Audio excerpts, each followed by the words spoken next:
this week's edition of the Wellbeing Show. I'm your host, Noel McDermott, and I'm joined again by John Adams, who we haven't had on in ages, so it's really good to have him back, formerly of Dadbloguk, and activist around sort of...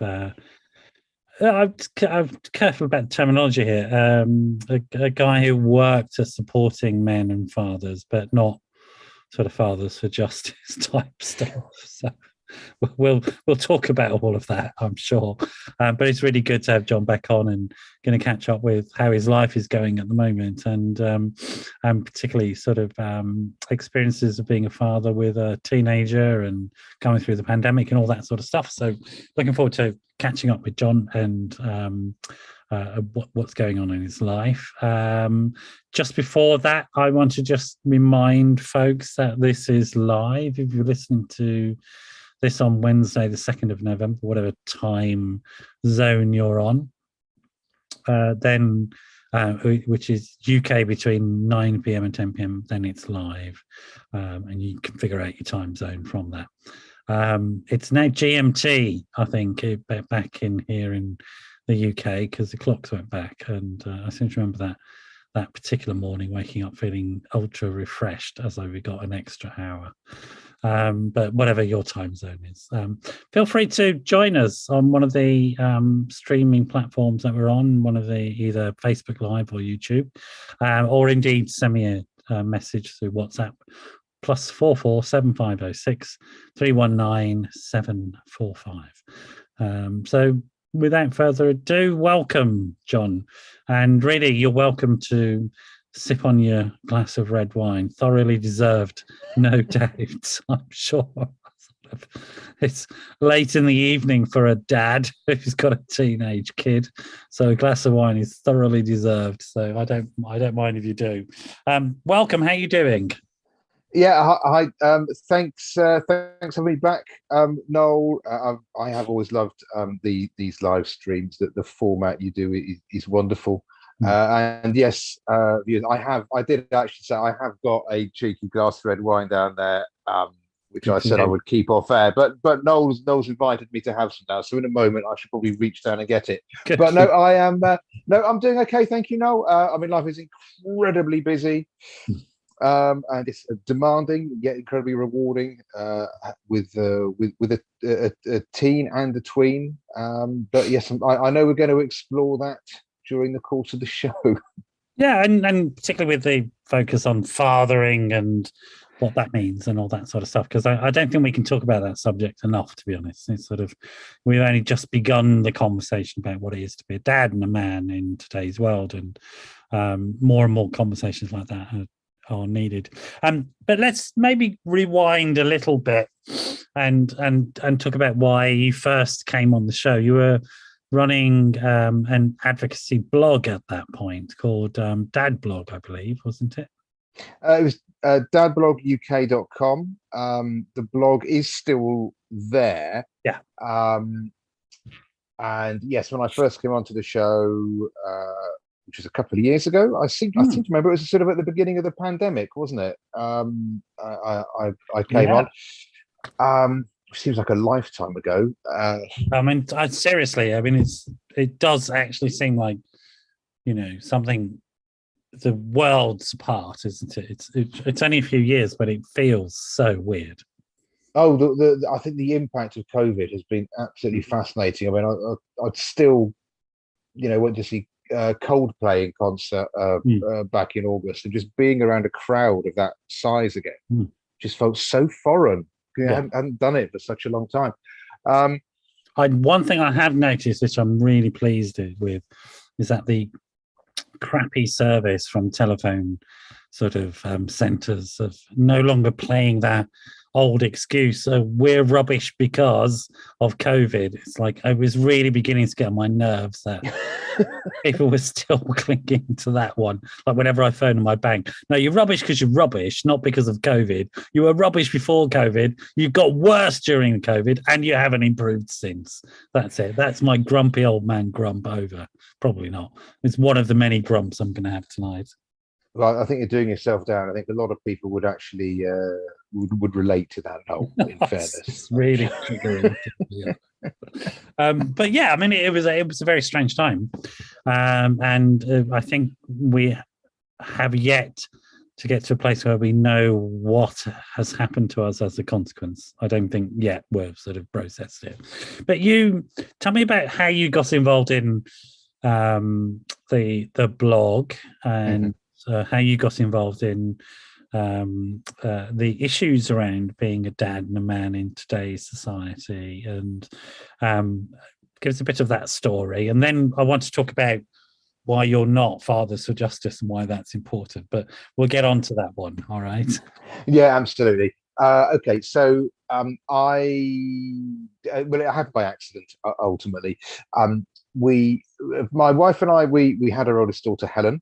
I know we're going to talk about the teenage years in a little while. She's now 13, but we'd had her in nursery full time after my wife's maternity leave came to an end, and after a little while, we began to feel quite uncomfortable about this. We discovered that she was the only child in her nursery 5 days a week because we were both working full time.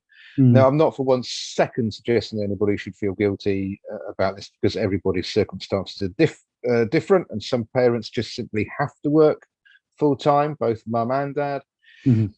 But my wife basically had better career options. I think I'd place it like that. I possibly had more flexibility, and so I suggested to my wife one day, okay, this isn't really working for us as a family. I will take my foot off the accelerator, to use a dreadful cliche. I'm quite happy to sort of either work part-time or give up work altogether to concentrate on family and home, which released my wife to sort of concentrate on her career, which is exactly what we did.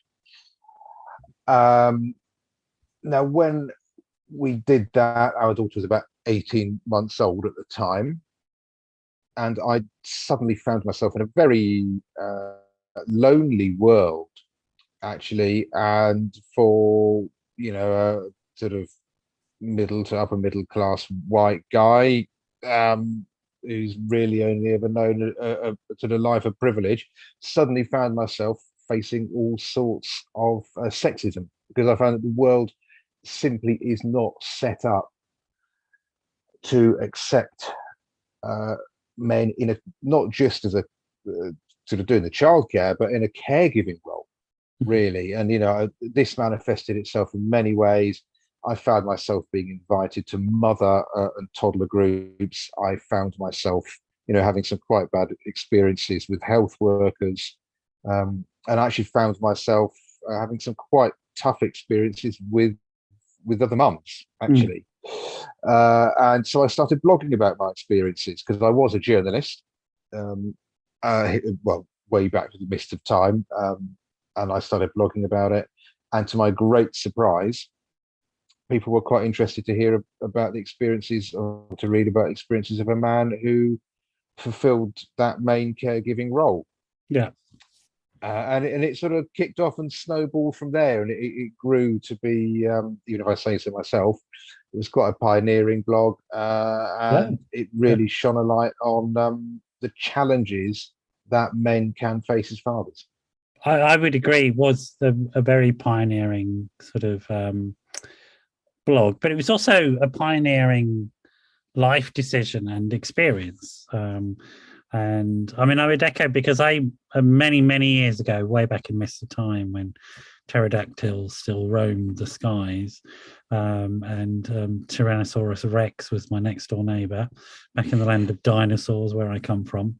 I remember being asked to do a project which was to support men as fathers.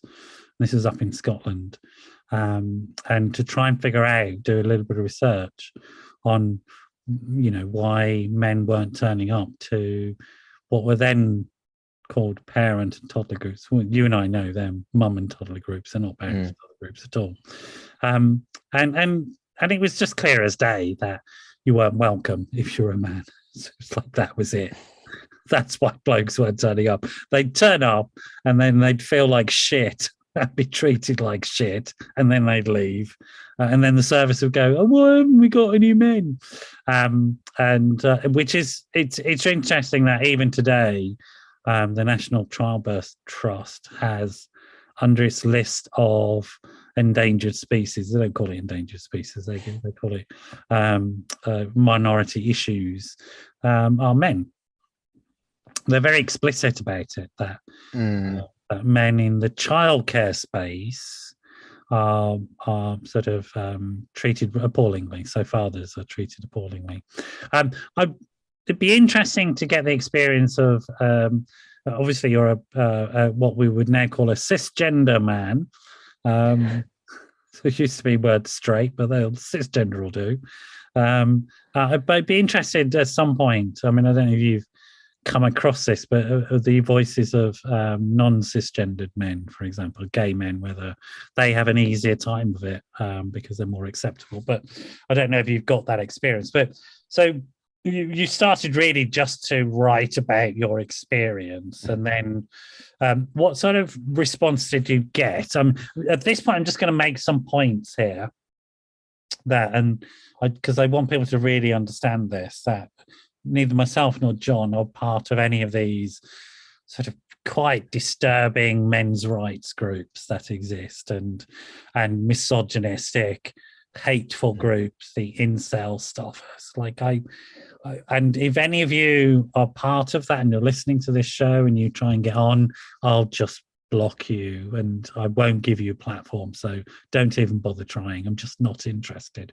So this is not anti anything at all.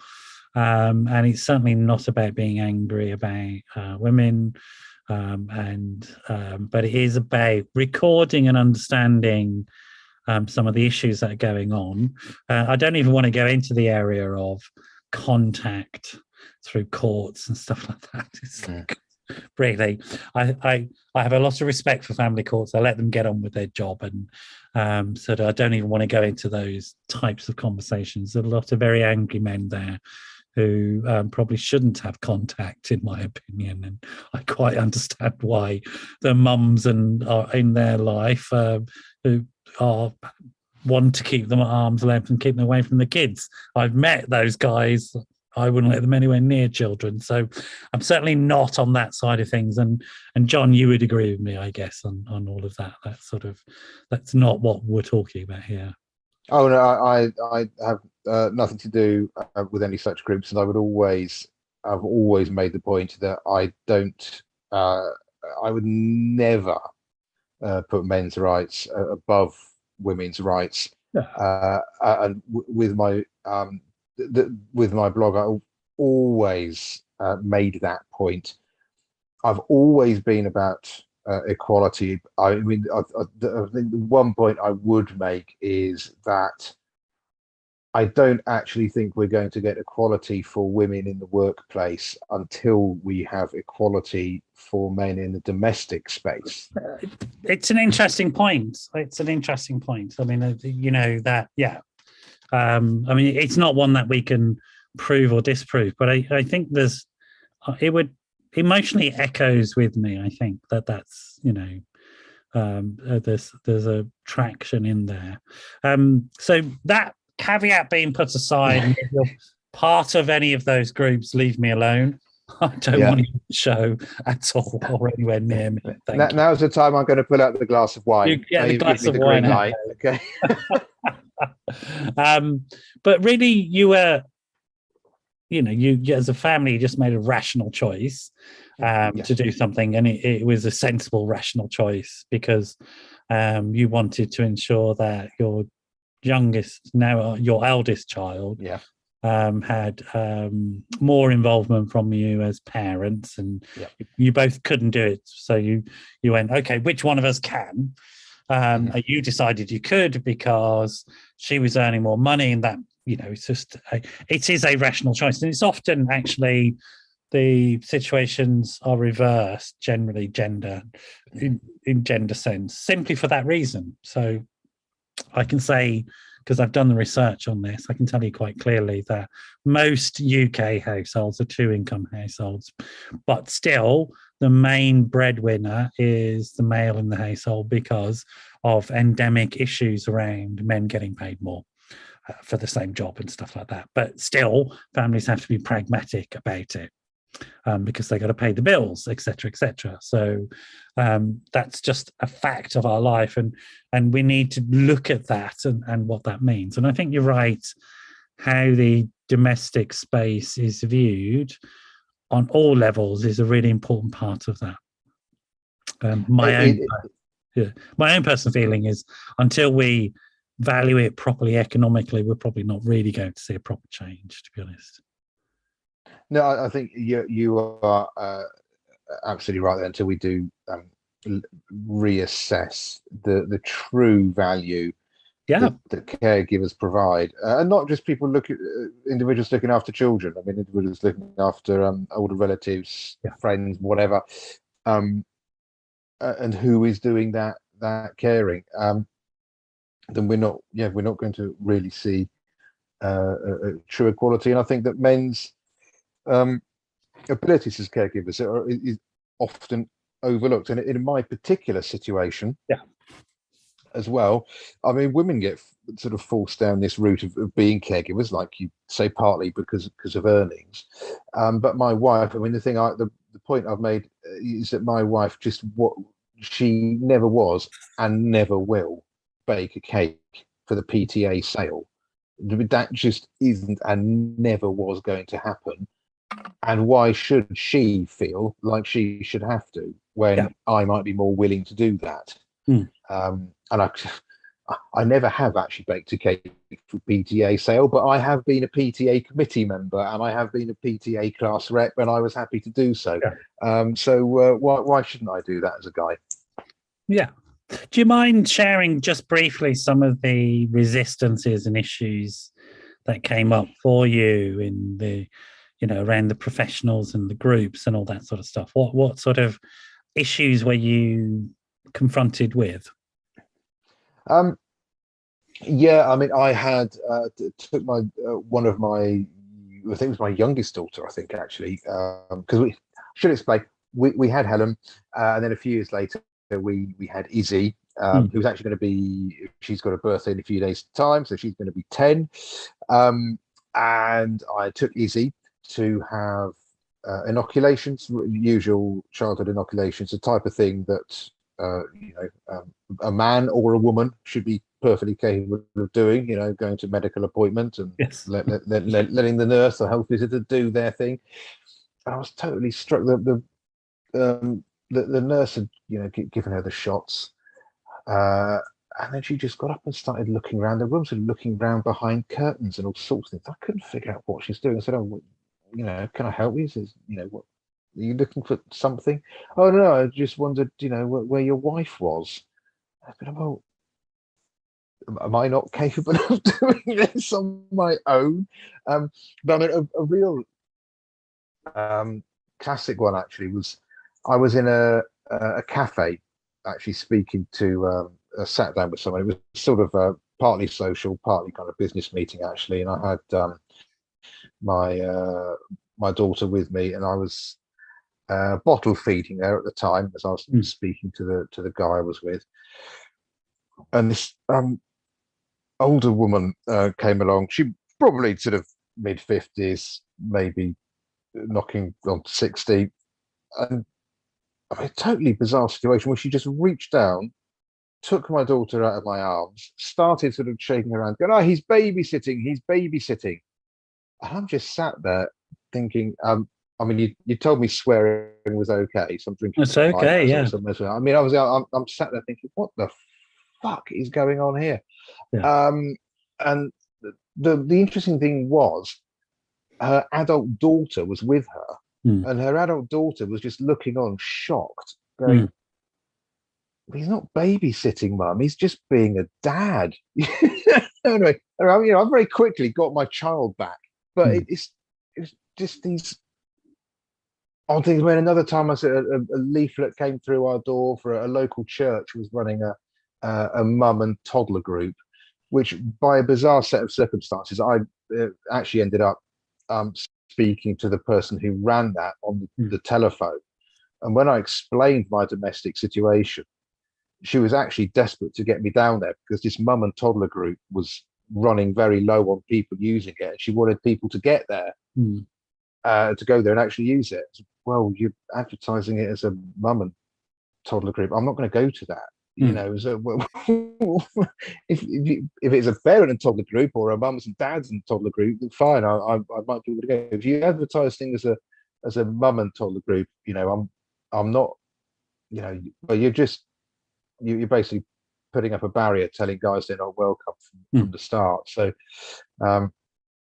I could go on, Noel. I mean, there was actually a GP who once I turned up with my daughter for another thing, and she sort of commented, "Oh, you're babysitting today, are you?" And it's all those little comments that, on their own, you might just laugh them off or not think much of it, but they do all stack up, and over time, especially if you are a minority individual, as I was, being a man in those situations, they all stack up, and they sort of make you realise that, you know, we really don't value the fact that children are, in most families, not all I know, but most families, raised by two parents, and those families are very often made up of a mum and a dad, and we just don't rate the fact that guys are perfectly capable of looking after their kids as well as women are. Yeah, and I should say my boy's in the other room at the moment playing away with his mates online. I told him I'm working. He said, "I'm allowed to shout," and I went, "It's all right. You're allowed to shout." Well, I've got one of my kids is through there. Who knows? Yeah. His mum's off doing something. I don't know what, but there you go.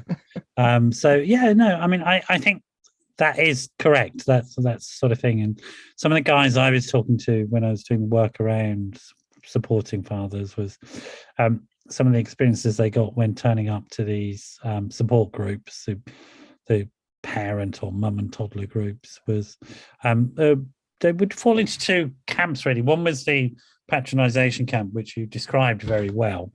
The assumption being that you're just a babysitter, you're not a parent, that you don't know how to do things properly. So having your kids taken off you by people who then demonstrate how to feed them and change their nappies and things like that, and think they have the right to do that. It's sort of like, it's, I mean, it reverse the roles. Some strange bloke walks up to a woman, takes her baby off of her. Do you know, it's like just reverse the roles for a second. You just think, well, but that's what's going on, isn't it? You know? Yeah. And then, so that sort of patronization stuff, which, and the interesting thing about patronization, I know this having worked clinically around sort of violent offenders and violent patients, is that patronization is one of those few things that's almost literally guaranteed to produce an aggressive, angry response from somebody if they happen to be aggressive, angry anyway. So, and it will, you know, it's one thing you train people from not doing in situations where they're dealing with people who are easily triggered. But the other one was the suspicion about the guy being there, like a really serious suspicion about this, almost paedophilic. Why are you here? There's something wrong with you. Well, I'm here because I'm a pet. No. You're here you've got some nefarious purpose in being here. Did you come across that as well? Was that sort of everything you've experienced? I have to be really honest and say that I haven't, or if I have, I've been sort of totally oblivious to it. But I think there's an interesting point here we've reached as a family, in that my kids are at an age where they are wanting to have sleepovers and have. And so we're sort of having to arrange them, and it's quite sad actually, because I take a step back, whereas it's always been me that's organised the kids' birthday parties, or and organised for friends to come around and everything, and yeah, that's presented some challenges, but when it actually comes to the point of inviting kids to come and stay the night, I'm afraid I have just taken the decision to stop. And I may get parents' phone numbers, and then I'll give them to my wife, and I'll say, right, sweetheart, Helen or Izzy wants to have this friend round overnight on X date. Can you go and deal with it? Because you generally have to communicate with the mum, because the dad very rarely deals with this type of thing. Which some dads do. It's just the way our society works. I just think it's you have to. There comes a point where such requests will just fall on completely deaf ears if they come from the father. They sort of have to come from the mum. So you just sort of made a pragmatic decision that you don't want to be in that situation. You want your daughter to have a sleepover, and you don't want to complicate it. So, which is interesting. It was always the case, I think, with you, that you weren't really making a political stance with your decisions as a family. You just made a decision, which one would hope would have just been totally respected, but it wasn't. It was, undermined and challenged in many ways. And again, and it's interesting as well, I think, and this is maybe moving more into being the father of a teenage daughter, really, and what that's like. Do you think you'd have the same reservations? We can't know this, but do you think you'd have the same reservations if you were the father of a teenage boy and you wanted to organise kids coming over? To be honest with you, I probably would. Would you? Yeah. I mean, I suppose it might.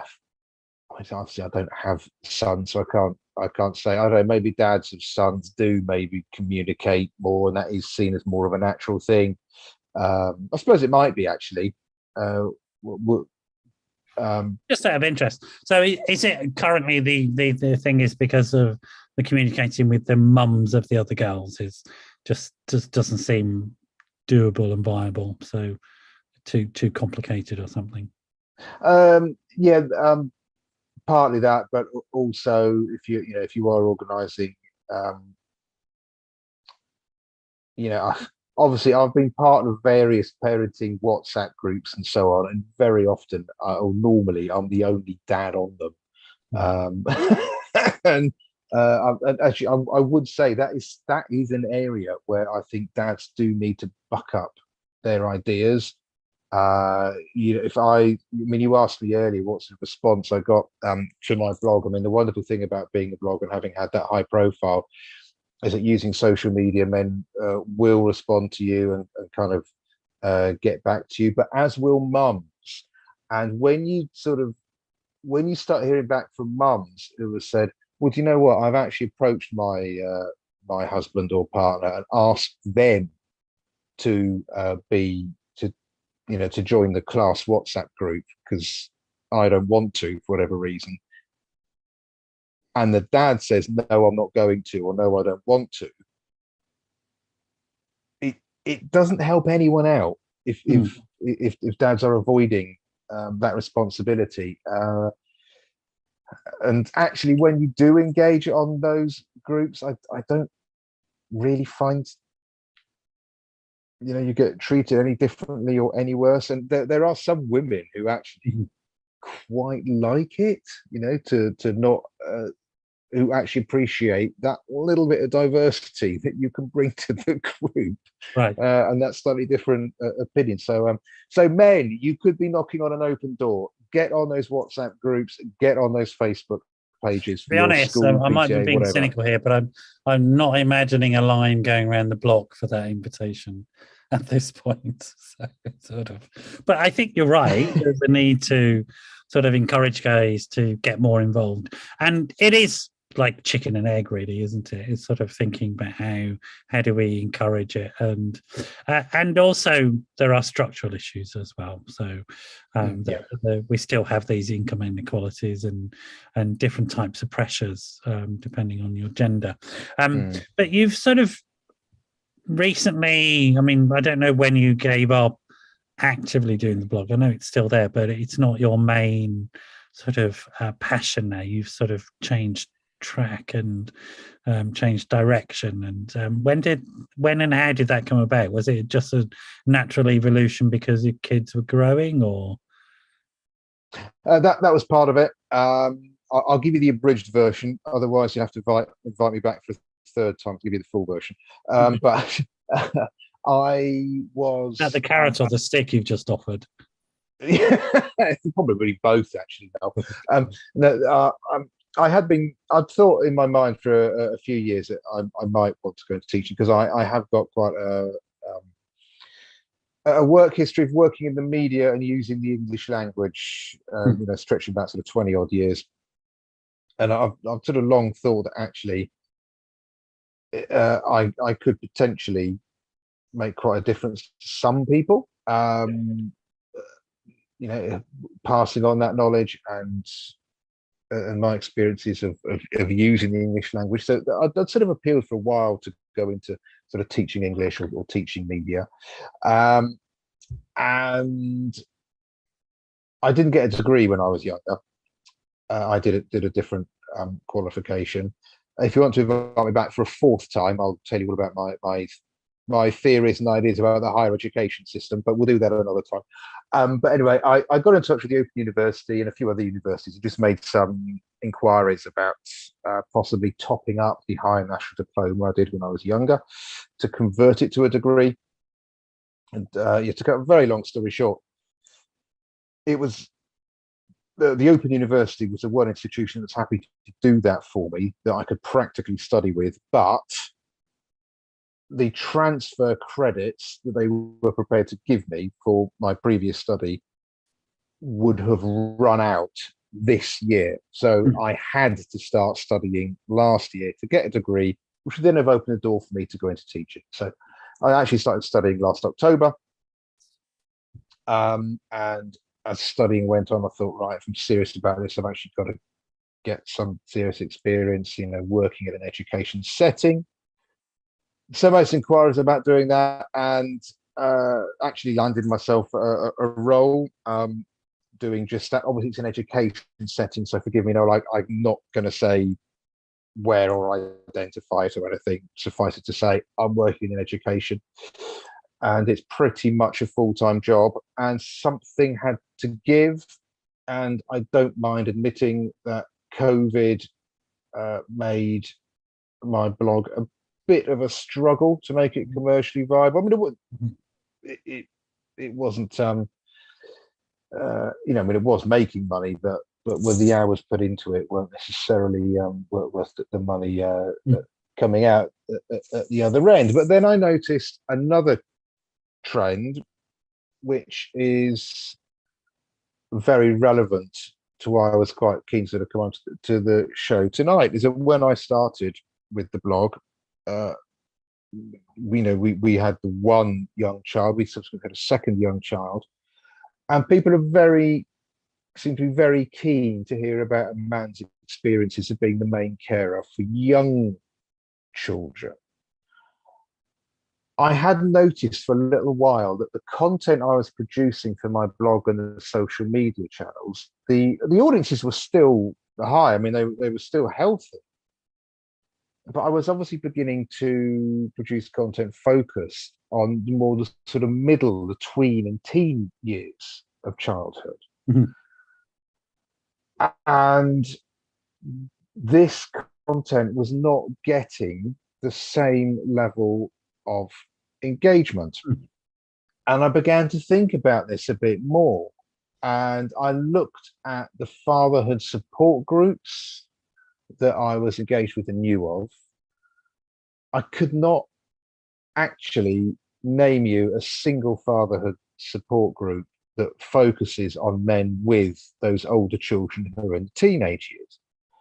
If, take that a little bit further, look at what is going on with government. I mean, we don't have a viable government. We haven't for some time. But if we look back to when we had a viable government, quite a long time ago, I suppose. When was the last time? Yeah, I'm really trying to struggle there. Yeah, absolutely. Yeah, I thought you didn't want to attract nutters to this, so that we better quickly change direction.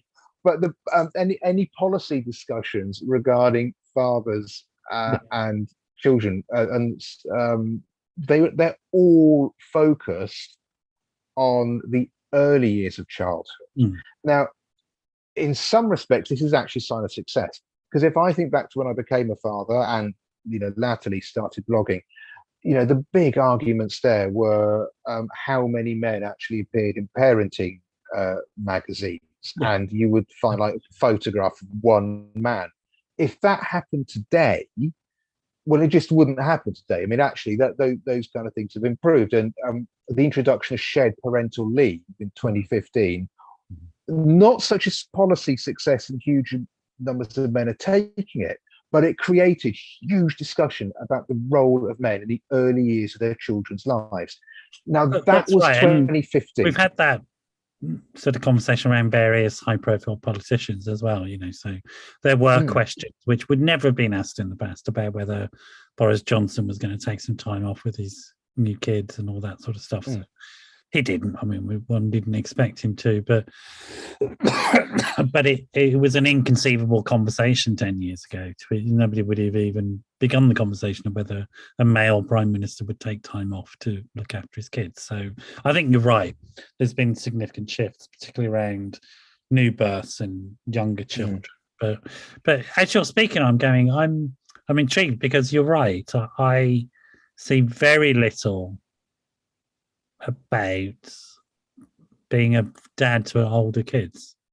I mean, you sometimes see it in movies, don't you? The sort of the estranged father who makes it back to a relationship with their kid type thing. So, but they haven't been an active parent in that child's life. Often that the storyline is usually that's the storyline. Very few storylines, very few conversations around the domestic reality of being a father with teenagers and tweenagers. Yeah. So, okay. And so you notice this phenomenon, right?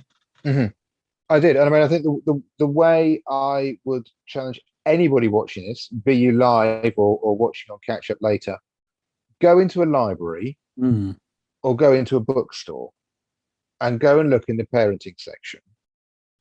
You will find for mums books covering every stage of childhood development, all the way through it's sort of into early adulthood. Go and look at the books available for dads. You will find two things. Absolutely guarantee this. You will find two things. One, there are no books for aimed at fathers with children over the age of 5 years old. Okay. And the other thing I will guarantee is that the overwhelming majority of the books that are aimed at fathers will be written by someone who thinks they're being funny. It'll be some really awful pastiche of comedy, about the amount of the number of nappies they've changed, and you just that type of dreary kind of isn't aren't I really wild wacky dad type of humor, which okay, no, you're the psychotherapist, so I'm sure you have your opinion on this, but may respond better to humor, and I do appreciate that. But this approach that just in fact, well, there's two styles of book you got there. One, you infantilize men, and secondly, you're just kind of telling men that they have no role in their children's lives beyond the age of 5. And I think we've really got to buck up our ideas on this and appreciate that actually a father's role is not just for the early years, it's for life. Kids are not just for Christmas, right? Yeah. So, exactly. In terms of your experience, and we might begin to share experience as well, the the experience of being a father of a teenager, which is what Mhm. you have now, apart from the fact that it's invisible, which is what you're Mhm. describing on a societal level.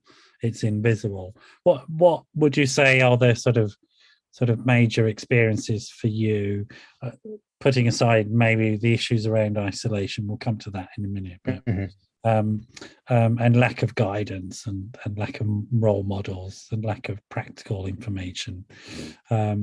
What's it like being a dad of a teenager in comparison to being the dad of a younger kid? I mean, sort of, what are the challenges? What are the interesting things? What's going on?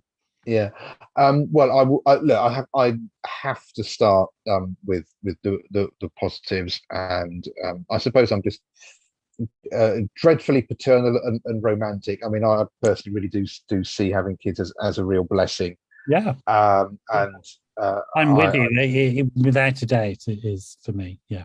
they just bring so much joy to my life, my wife's life, and um, so I do need to make that point.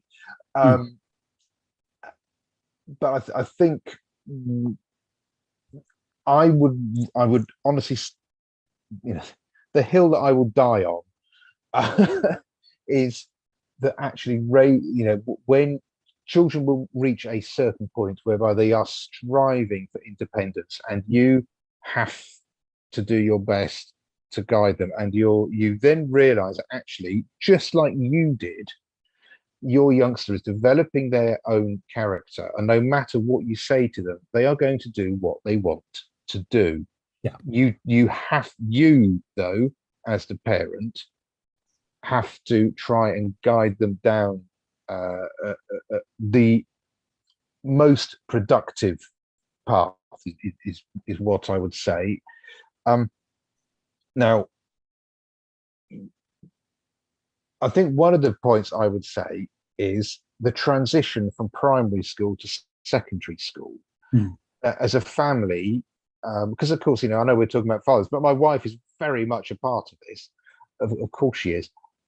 We as a family had Helen start secondary school during the COVID pandemic. Actually, she was one of those kids who actually transitioned to secondary school in 2020. mm. So for her, primary school just came to an abrupt end, Yes, uh, yes, uh, uh, yeah, and absolutely. and all that social contact was stopped at the point that youngsters desperately need it for their own social development, and then they're parachuted into secondary school with no transition, having to follow one-way systems, wear face masks. You got friends social isolating left, right, and centre. Now, okay, I'm painting something of a dystopian picture there. Um, that was our experience, and I know for the majority of kids have thankfully not transitioned to secondary school in that period. Where do we see any debate amongst fathers about what Mm, it was like for their children to actually start secondary school? mm, You just do not see that discussion taking place. And the fact of the matter is, when you see a child do it, it is a phenomenal leap mm. going from one school system to another school system. I mean, I would personally question actually whether we make children make that leap a year too early. I think we Mm. possibly do. Um, you know, but no, that's another story. But then when you look at the things that you actually have to deal with as a father, I mean, if I rattle off some of the things that we as a family have faced, I'm not saying that my children have necessarily had to deal with these things, but I mean, I'll tell you one story. I mean, how do you deal with it when your child starts sending you text messages on the way back from school saying, can you please, you know, get in touch with someone? My friend has packed a bag and is planning to run away tonight. Mm. Uh, and then you, as the incredibly inexperienced father or mother, in fairness, but on that, I mean, it was me that got that text message. How the hell do you deal with that? What book do you turn to that says do this, that, and the other. There are a million books. There are a million websites. There are a million support groups that will tell you how to deal with croup, how to change a nappy, how to deal with sleep deprivation. But when actually dealing with those challenges that a teen or a tween can bring home, oh my word. And actually looking at the slightly younger age group, and it's sort of inspired by a conversation I had with my youngest daughter tonight. And I appreciate this probably will be slightly different with anyone who has sons as opposed to daughters, because I know boys and girls do develop at different rates. But girls do seem to reach a point when they hit year 5 in primary school. And I don't know whether this is hormonal or some other child development aspect that you have to deal with. But certainly girls just suddenly start having the most colourful friendship fallouts. And you have to, deal with these. And again, I'm yet to see a fatherhood group, a policymaker, a support group, or a writer, aside from myself. So that sounds very verbose, doesn't it? But these are issues that I have written about in my blogging days. I'm yet to see anyone actually address these or recognise the fact that dads actually have to deal with this stuff.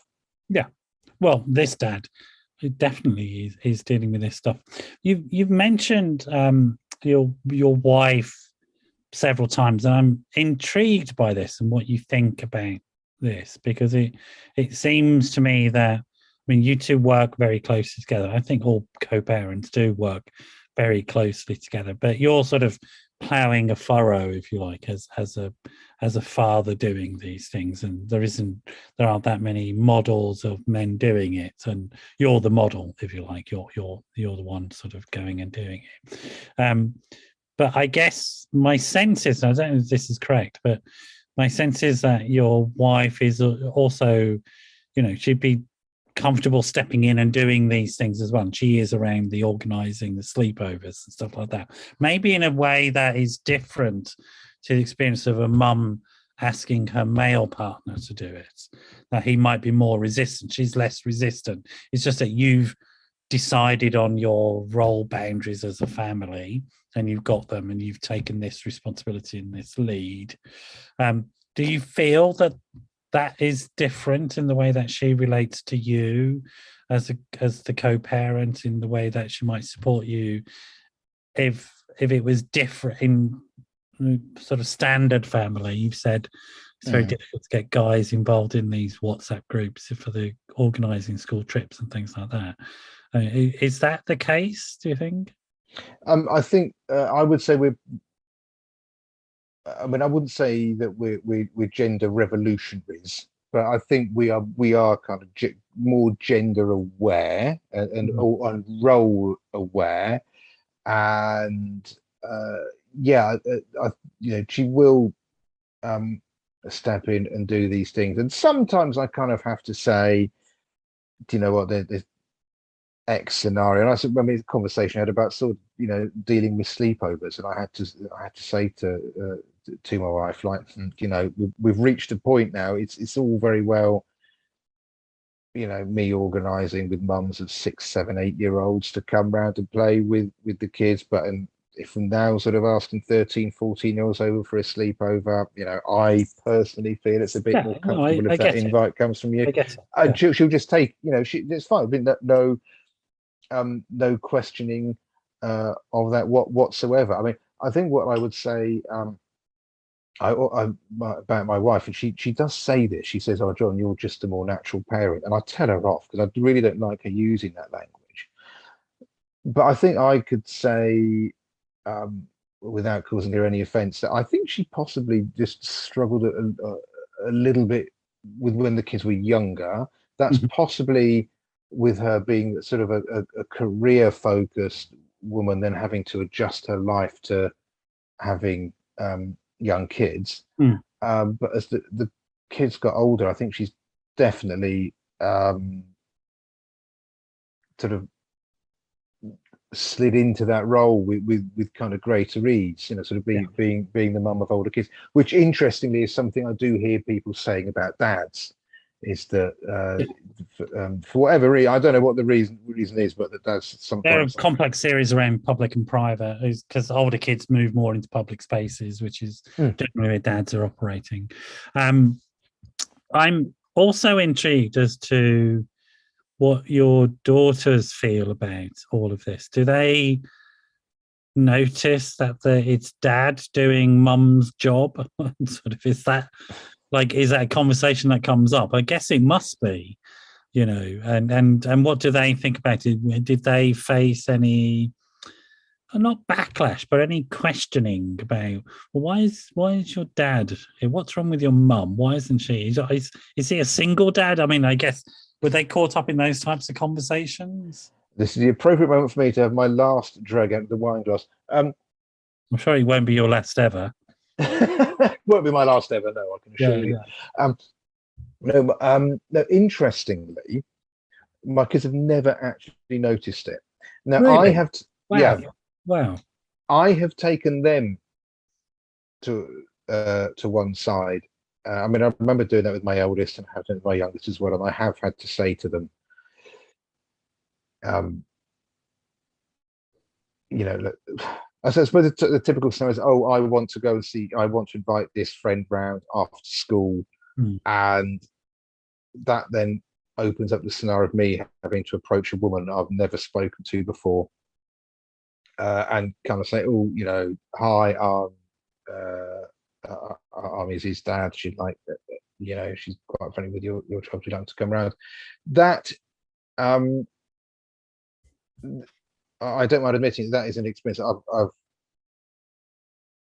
actually get quite nervous about having to do that, because you never know quite what response you're going to get. Sometimes you can get the cold shoulder. Some, as I say, every now and again I've spoken to a mum who absolutely loves the fact that a dad is taking on this role. But no, I've actually had to take my daughters to one side, and I can't think of a scenario off the top of my head, but there have been scenarios where I've had to say, guys, I'm really sorry, you've got to accept the fact that I'm the one who's doing this. I'm not a mum. You're going to have to wait so I can get your mum to do this for you, or whatever. And they to them, they're completely lost by that. To them, it just doesn't compute. It's just a fact. Dad is the one I wake up when I have a nightmare, not mum. That has happened many a time. So I'm to them the default. I don't want to play down my wife's role, but it's just I'm the one. No, you're not. I mean, it's interesting, because I think that it is interesting that, because it is a direct challenge to the notion that gender roles in families are somehow associated with sex, and as physical sex, like male and female. And quite clearly you're saying that's a load of tosh. Well, we know it's a load of tosh, but it's intriguing that your girls are not at all interested in the sex of the primary carer. They're interested in whether or not you're delivering on the job, by the sounds of it. You know what I mean? Basically, yeah. And that's right, because the kids are egocentric, and they should be. So, because they should be out for themselves. I mean, we shouldn't be expecting kids to be too egalitarian. We have to beat that shit into them, to be honest. It's like, and of course, naturally, I'm always failing them. Yes, I mean, you I would hope so. I would hope so. You're not doing it properly. If you haven't fucked them up, you're not a good dad, right? That's it. End of story. Well, that's what Philip Larkin said, wasn't it? Yeah. I think it was something like that, wasn't it? So, but that's really intriguing to me, actually, because it fits with what I know about research. It also fits with what I know about child development. I mean, there's been some really interesting work around family structures within family therapy, and how identity is formed. And I find it really intriguing, sort of talking to you as a clinician. I'm really interested in it, because the reality is kids, because they are programmed to get their needs met, it is irrelevant to them who meets those needs. It's only relevant as to whether they get the needs met or not. You know, and the overly complex conversations we have culturally about who should be doing what is a load of tosh. You know, anybody can do whatever role is needed, but the roles seem to be needed. So what seems to be clear to me in the conversation with you is that they need that person to go to, whoever that person is. They need to know who it is to wake up when they have the nightmare, right? And they don't care whether it's mum or dad. It's just, who is the person I wake up? And I guess that's intuitively, that seems to be right to me. And they don't at all have any difficulties or embarrassments now. Well, certainly one of them is teen. The fact that you're dad rather than mum, that's just not an issue for her at all. I mean, apart from when she wants to make you one because she wants to wind you up or something. Yeah, that does happen. Then I have to remind myself what I was like when I was a teen, and I was probably worse, in fairness. But no, it's not been. I mean, if I just think I had to, if I go back a few months, had to take my eldest out for her birthday gathering, had to take all the kids out to this sort of trampoline park and the usual thing, sort of pizza place afterwards. My wife couldn't be there, so I had to take the kids from one place to another, and no, wasn't at all bothered that it was me and not mum, just so long as she and her friends got pizza and got to go trampolining. And of course we had an argument and a falling out because drinks were part of the trampoline park package, but she wanted to spend like £4 on some, sort of cobalt blue ice drink that I refused to buy her and her friends because it was going to be about I don't know, ridiculous amount of money to buy them all drinks on top of it. So typical teen stuff. Yeah. And it's also interesting, isn't it, that that there is more understanding of dad's role with teens, but only as the additional parent, not as the primary parent, if you like, the primary carer. And that's really what you're saying, isn't it? That there isn't much understanding or resources for a dad who is the primary carer. Yeah. No, that's of an older child. They don't get that. They don't get it. Yeah, I explain it, but they don't get it. It's really interesting, isn't it? Because there's obviously a need to sort of for this conversation to be happening, and I guess the question would be, if you had a magic wand and you could change things, what would be the big changes that would take place? Do you think? Where would you sort of say, that the so for example, you mentioned with some of the parenting guides now have representation and images of dads as carers for younger kids, and that's important. That type of representation is important. Would it be equally the same, or is there the need for sort of more targeted, more specialist stuff going on, do you think? Yeah, I mean, I think ultimately, I think the biggest change, and I think COVID has helped with this, oddly. Yeah. Excuse me. I think we need to get away from 9 to 5 office culture, the ability for flexible working for everyone, actually, and to be the greater ability to work from home, and sort of releasing the shackles of those working hours. Tech enables us to do this, in the overwhelming majority of roles. So that would and will help enormously, I think. So long as the Jacob Rees-Moggs of this world are never put in charge. It should be illegal to bring up that man's name, to be honest. It's sort of really, that's below the belt, John. At the end of the show, you bring in that sort of horror story, who thankfully is no longer on the front benches. Sort of, God, what a sort of, thank God. Like, that's not fair, John. Right? Sorry. bringing that name in. You should have given me fair warning of that. I guess it is Halloween, though, or was Halloween, so I should have known. Yeah. It feels like you've done one of those. Have you seen those TikToks with the people dressed up as bushes jumping out at people and frightening them? You've just done that to me. I'm sort of like, jumped out of my skin with that name. He I'm is very a sorry. weirdo, isn't he? He is. But I think that change in working culture is the biggest thing that could help. I would definitely recognise the fact that with fathers' roles in the early years of children's lives, we've come on massively in 10 years. That is to be celebrated. The building blocks are there, but we do know,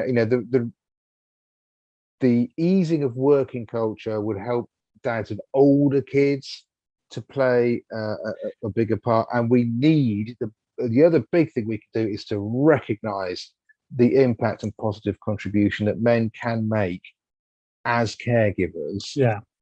I tend to agree with you. I think something happened during the pandemic. I mean, I think of some of my friends and colleagues and some of the people I know who I know from this work, but also from other contexts who are like senior people in organizations that work from home during the pandemic, opened up the eyes of a lot of guys to what they were missing at home. And it wasn't an imposition. It was difficult to organize spatially and all that sort of stuff, but actually they began to really understand what they were missing out on in terms of home and children. And so I'm thinking of one person in particular who has, a very senior partner in a very important law firm has just point blank refused to go back to the way it was.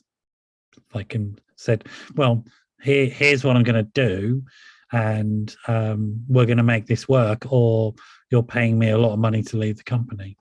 And it's just been point blank refusal to go back to the way it was, and it's just demanded. And I tend to feel that, and again, I'm going to bring up Jacob Rees-Mogg because he was insane in the way he dealt with back to the office stuff with civil service. Absolutely insane, because so many people, I think, have understood just how destructive work culture has been for their experience of their families, and wanted to change because the pandemic sort of went, actually, we can do a lot of stuff work from home based. And so when Jacob Rees-Mogg went around putting snide notes on the desks of civil servants saying, "Oh, I've missed you. Obviously, you weren't at your desk when I popped." It's like, no, shove it up your ass, mate.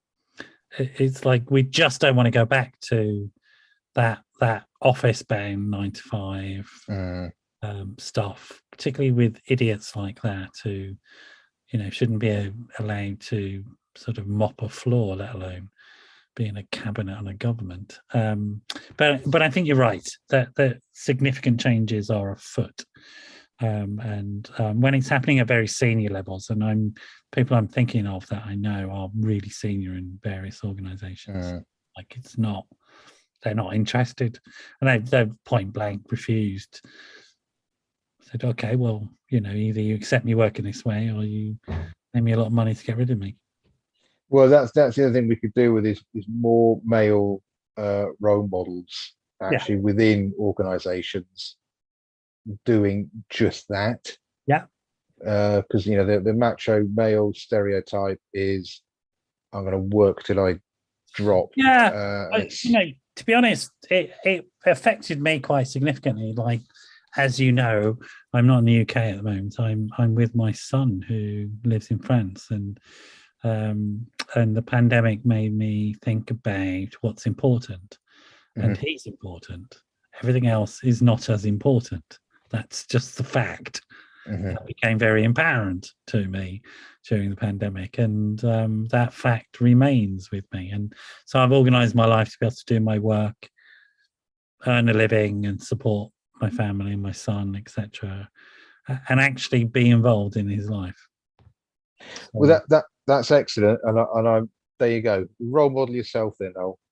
Well, it's just, I mean, I think that I'm lucky because I'm the boss, so I get to make the decision. So, but there you are. Anyway, we sort of run over time, as I thought we would, chatting about stuff. What you know? I mean, you're going on to education. Have you got any thoughts about writing up and sharing some of the experiences that you're currently having as well? I know it's a big ask, but is there going to be a few blogs around it? Um, I haven't got anything planned. I mean, if so, I think the way I would approach that, I'll just put this out there. If anybody wanted me to write something for them on that subject, if there was an outlet that they were producing, then I would certainly consider that. What I will say is I was I had teamed up with another quite well-known dad blogger. We were both actually going to write a book together with contributions of various other people addressing the issue of raising older children and having teens. Now, Ian, I hope he doesn't mind me giving away his first name. Ian went off to go and study an MA. And it happened to coincide with me starting my degree studies, and I think the two of us just kind of like we were just sort of so stressed that it hasn't actually come to anything yet. Right. Who knows? It may still do. Any publishers are watching this, and you actually want to take a leap and do something courageous. Here I am. Yeah, I mean, get in touch. I think it's necessary. Anyway, we do need to leave it there, I'm afraid. It's been great to have you back on, John. You and your vino are always welcome. It's gone, but you know. I'm sure. Surprised it lasted as I think you were just being polite, weren't you? Usually it's a sort of you guzzle it down a lot faster than that, I imagine. But anyway, it's been lovely to have you on to open up this subject. I think there's a lot more that could be discussed around it, and maybe it may be useful to sort of think about grabbing a few other guys who are in this space to begin a broader conversation about it, but that's for the future. You say that. I'm going to say goodbye to everybody for now and catch up with you all next week when I'm back in London. I don't know who we've got on, but that's not unusual for me. I really do, but we have somebody on. And, Jacob Rees-Mogg. Oh, you just need to quit while you're ahead, John. That's all I can say. You need to learn. I sort of can imagine you and the dynamic you have as a dad with your kids. And just they probably feel what I'm feeling at the moment quite a lot around you. But probably, you know. But anyway, we'll leave it this. I'm going to say goodbye to everybody. You stay there, John. And I'll see you all next week. And we'll have another great show. Okay, bye-bye for now.